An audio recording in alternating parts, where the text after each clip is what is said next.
Il fatto per le modalità con cui è stato consumato ha destato certamente un allarme non trascurabile. L'impegno dell'Arma, certo dal punto di vista investigativo, diretta alla Procura della Repubblica di Treviso, e certamente stiamo impiegando le migliori risorse per cercare di ricostruire la dinamica e cercare di individuare gli autori. Niente sarà lasciato al caso, assicura il comandante provinciale dei Carabinieri, nelle ore in cui si fanno serratissime le indagini sulla notte di follia vissuta in Feltrina, la spaccata al negozio di profumi del centro Liper di Castagnole, perpetrata con mezzi rubati alla vicina azienda edile Martini, mezzi usati sia per bloccare la strada al momento del colpo, sia per la fuga, culminata con lo scontro alle 5:30 del mattino tra un daily abbandonato e un treno regionale fortunatamente senza passeggeri a bordo, poco distante dalle rotaie sulla strada sterrata anche un pesante ramo, forse tagliato appositamente dalla banda. Almeno 7-8 gli uomini entrati in azione che potrebbero essere indagati, come filtra dalla procura,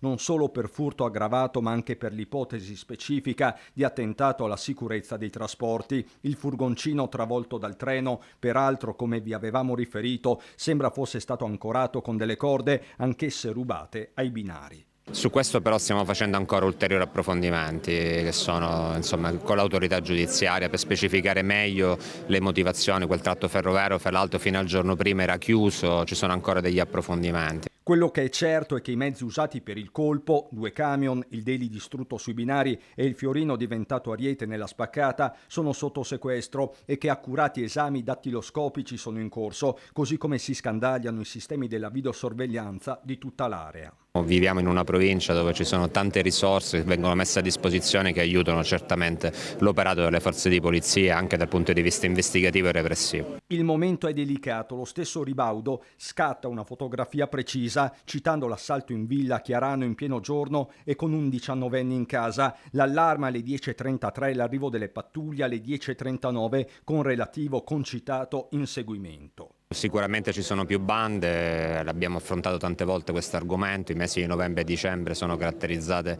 da una maggiore incidenza dei fenomeni predatori, lo sono sul territorio della provincia, lo sono sull'intero territorio nazionale, soprattutto nel nord del paese. L'intervento di ieri a Chiarano è la dimostrazione di un presidio che cerca di fare un intervento immediato, siamo intervenuti in pochissimi secondi alla chiamata e comunque abbiamo evitato che il reato fosse protratto da ulteriori conseguenze. Insomma, si è evitato il peggio, dice il colonnello, che si rivolge anche alla cittadinanza sul tema sempre infuocato della certezza della pena. Non manchiamo occasione per assicurare alle persone che le conseguenze dell'esercizio dell'azione penale sono certe e arrivano sempre e quindi nulla è vano dell'operato né delle forze di polizia né tantomeno dei tanti cittadini che collaborano con noi nel consentirci un'azione di prevenzione e repressione più adeguata ed efficiente. Un invito che facciamo in ogni circostanza: chiamare i numeri di pronta emergenza nella speranza di poter sempre offrire il servizio più immediato e tempestivo possibile. E per Natale siete mobilitati? Assolutamente, siamo tutti mobilitati per questo motivo.